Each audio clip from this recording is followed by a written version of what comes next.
When I was a child, my family and I lived in a haunted house on the outskirts of town. At first, everything seemed perfectly normal, but it didn't take long for strange things to start happening. One night, I was in the living room watching TV with my dad when I got up to use the bathroom and saw the ghostly figure of a little boy standing at the end of the hallway. He looked sad, but also as if he were trying to communicate something to me. Suddenly, he gestured for me to follow him into the bathroom. I wasn't sure if I should go, but I felt drawn to the boy. So, I followed him down the hallway and into the bathroom. Once I was inside, I no longer saw him, but I felt an eerie feeling wash over me. Something compelled me to look into the bathtub, and as I pulled back the shower curtain, I saw the little boy lying in the tub, his eyes and mouth wide open, as if he were struggling to breathe. I was terrified and ran back down the hall to my dad. As I sat on his lap and tried to explain what I had just seen, he looked at me with a look of shock and concern. He then revealed to me that the previous owner of the house had committed a gruesome murder. The man had killed his entire family, burying his wife's body inside one of the bedroom walls and drowning his son in the very same bathtub I had just seen the little boy in. It all made sense now. The little boy's ghost had been trying to communicate the tragic events that had occurred in the house before we moved in. It was a haunting experience that stuck with me for years, and I never felt completely comfortable in that house again. Eventually, my family decided to move out of the house, and it has remained vacant ever since. The ghostly apparitions and eerie feelings that haunted our time there are a reminder that sometimes the past can come back to haunt us in ways we never could have imagined.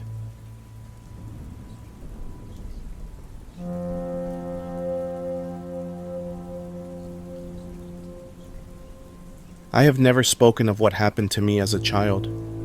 It took over 40 plus years to utter a word to another human being. Tonight is the first time I typed this out, so please bear with me.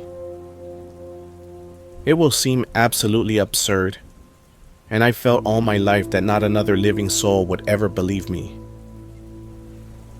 How could anyone believe what I myself have questioned now for over 50 years? This happened to me.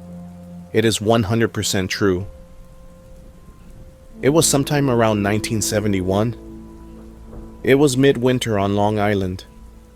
My parents kept me upstairs in their bedroom as a baby, up until I was a toddler. Basically until I was old enough to be in a twin bed in my own room. They had their home built to specifications back in the 1950s. Of course, being who they were, they designed the entire second floor of the house to be their domain. When you reached the top of the stairs, it had a door. Opened, you walked into an open room with bookshelves on the entire back wall, and a bench sat to your left, sort of like a library area, where encyclopedias were kept and more. Walking through past the wall of books was their bedroom door, and the other door to the immediate left was my dad's office. Their bedroom was absolutely huge. When you walked in, their master bath and walk-in closet side were on the right wall, and it was a long wall with a big shelf between the two doorways, which held their television set and clock radio. The back wall faced the backyard with a huge picture window in the center. This is exactly where my crib sat, directly in the middle of the window.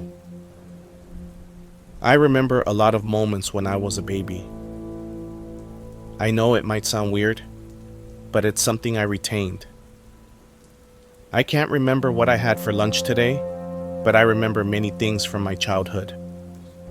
I literally recall being frustrated not being able to explain things sometimes. I must have been around 2 or 3 years old. I would wake up in the very early morning and go underneath the huge shade and look out the window. I can still recall how cold the glass felt to my little fingers and the smell and wetness from the condensation. I would retract my hands from the glass, make handprints. I would play and look at the fog low to the ground, look at the grass, the back shed, and my mother's purple lilacs. I was usually put to bed early. I remember this one particular night. The room was dark. Only the moonlight from the window peered into my crib. I was on my back. Something woke me up in the darkness. I could hear glasses clinking and voices coming from downstairs. Loud voices and laughter. I was laid down facing my parents' walk-in closet. The door was usually closed. This night, it was left ajar.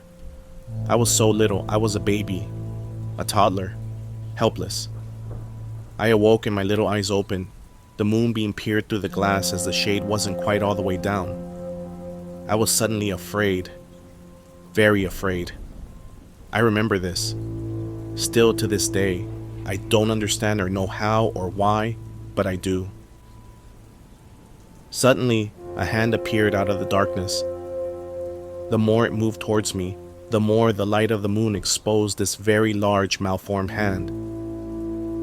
It wasn't normal. It had super long fingers with these wobbly, oversized knuckles. The skin was now what I came to know as the color green, or maybe the moonlight gave it that appearance. I'll never know, but I was terrified. It moved, and I couldn't see anything behind it. Not a body or a face, but I didn't want to see. I was petrified into silence, and it moved closer. It had nails with what now I would perceive to be blood all over them because the nails appeared to me in color.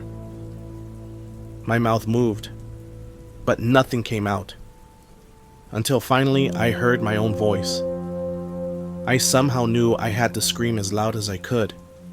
They had to hear me. Please hear me. Please hurry. Now. I didn't know these words probably, but as a small child I knew I needed them lights on, the door to open, and big people to come help me. It drew closer. It couldn't have been more than 2 feet away at this point. I heard what I now would describe as a low hum, like radio waves. No breathing or anything, just this annoying humming sound that bothered my ears. I let out another blood-curdling scream, one between every breath. I crawled as far as I could to get as much distance as I could, but the bars on my crib stopped me, and I was too afraid. I was cornered. I heard rumbling of something coming up the stairs out there in the hallway. I screamed for my mommy. It was still there. I saw this thing clear as day, and I will never ever not believe that this wasn't real. It was real. I never needed light and people so bad in my life. I knew somehow this was bad. This was evil, and if it got to me, I was gone. Bad. Very bad. As soon as the sound of the doorknob twisted, it retracted back into the darkness, and this hand slowly disappeared. It was like slow motion. The lights came on, and it was the first full breath I took that wasn't wailing, and I recall both my parents there. I also remember other people. I guess they had company and were having a good time. Oh well, they never knew what happened to me. Only that I was crying hysterically and pointing at their closet emphatically and wouldn't stop. I also wouldn't stay in that room. I clutched onto my father. I do remember that. I wouldn't let go. I recall them giving each other a look unbeknownst to their friends, and I know this sounds unbelievable, but I knew they got it. They knew something was off. They took me downstairs, and I remember being in the living room with them and them laying me on the couch. It's a blur after that, but this happened to me, and it was so traumatic that after all these years, I can still recount every single detail. I was no more than 3 years old. How is this possible? I remember feeling the chill of the glass and the coolness when my tiny arm reached behind me when I was attempting to move backward in my crib. I know evil exists. I have more experiences, but perhaps another time. I am grateful, though. grateful my mother was a very spiritual woman. When my mother had a feeling or a dream, you listened. My father would never speak of such things, but when my mom said something, he paid attention and always listened. He didn't mess with her. He was smart that way. She was a special lady. Her sixth sense was uncanny. She never shrugged off anything if something happened to me. In fact, most of the time she'd react before I could even say anything. I know what I saw was real. I'm 55 years old now, and I still can describe it perfectly.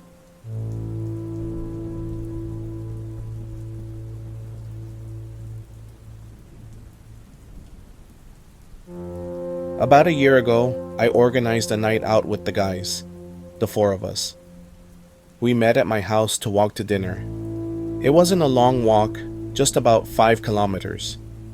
I live in Australia, so it gets a bit cooler at night. We started walking when it got darker. The walk goes through mostly neighborhoods. It's a middle-class area, and there's hardly ever any crime, just a break-in now and then. About 3 kilometers in, there's a shortcut straight through the Australian bush. It is a concrete path, but it is hardly maintained. This path roughly spans 1.5 kilometers, and then you get to the shopping center that way. Even in the day, the path is dark because it sits in the middle of an old, dried-out creek with 2 large hills on either side. There is a steep drop in the middle of the path, so it was pretty fun to ride down on your bike as a kid, though it was better maintained back then. We got to the bush, and as I said, it was getting darker, so I got my phone light out to see if any snakes might sneak up on us, which wouldn't be the first time. As we got to the steep bit of the path, I jokingly shoved my mate Tom into Connor. He did the same, and I slipped and fell over into the red dirt. My blue Adidas cap fell off, and weirdly we couldn't find it. It must have just blown deeper into the bush. I shrugged it off. It was a cheap knockoff anyway.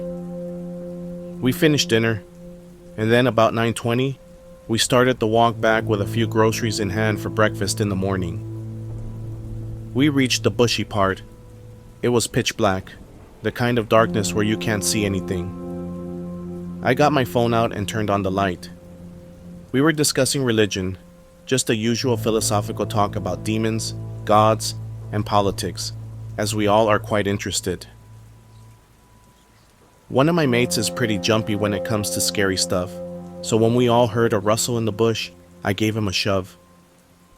He jumped and laughed it off, but then, 5 seconds later, we heard a scream. It made the hair on the back of my head stand up. It was a woman's scream, blood-curdling. I had never heard anything like it. We all looked at each other. We kept walking in silence, a bit faster than before. I couldn't justify what I heard, so I ignored it. Before we reached the steep dip of the hill, I took one look back. I saw a light, like a phone light, flickering among the trees. My heart raced as I turned back to my friends, trying to act nonchalantly. "Did you guys see that?" I asked, trying to keep my voice steady. Tom, who was walking beside me, shook his head. "See what?" "That light back there," I said, pointing vaguely in the direction we had come from. Connor scoffed. "Probably just someone out for a walk like us." The light followed us almost at the same pace as we walked up the dip, and it disappeared when we exited through a turn of the trees. But I couldn't shake the feeling of unease that had settled over me. We continued on our way, the darkness pressing in around us like a suffocating blanket. Every rustle of leaves made me jump, and I found myself constantly glancing over my shoulder, half expecting to see something lurking in the shadows. As we reached the steep dip in the path, I slowed my pace, my senses on high alert. Something felt off, but I couldn't quite put my finger on it. And then, just as we were about to descend, I heard it again, The same blood-curdling scream echoing through the night. But this time, we were walking towards it. This time, there was no mistaking it. It was the sound of someone in unimaginable agony, their voice raw with despair and suffering. My blood turned to ice in my veins as I realized that this was no ordinary scream. It was the sound of someone who had lost all hope, someone who had reached the depths of despair and seen no way out. I stumbled backward, my heart pounding in my chest. "We need to get out of here," I gasped, my voice barely above a whisper. But before we could move, the air around us seemed to grow thick with darkness, suffocating us with its malevolence. And then, emerging from the shadows, came a figure. A woman, her face twisted in agony, her eyes empty and soulless, hanging in the moonlight.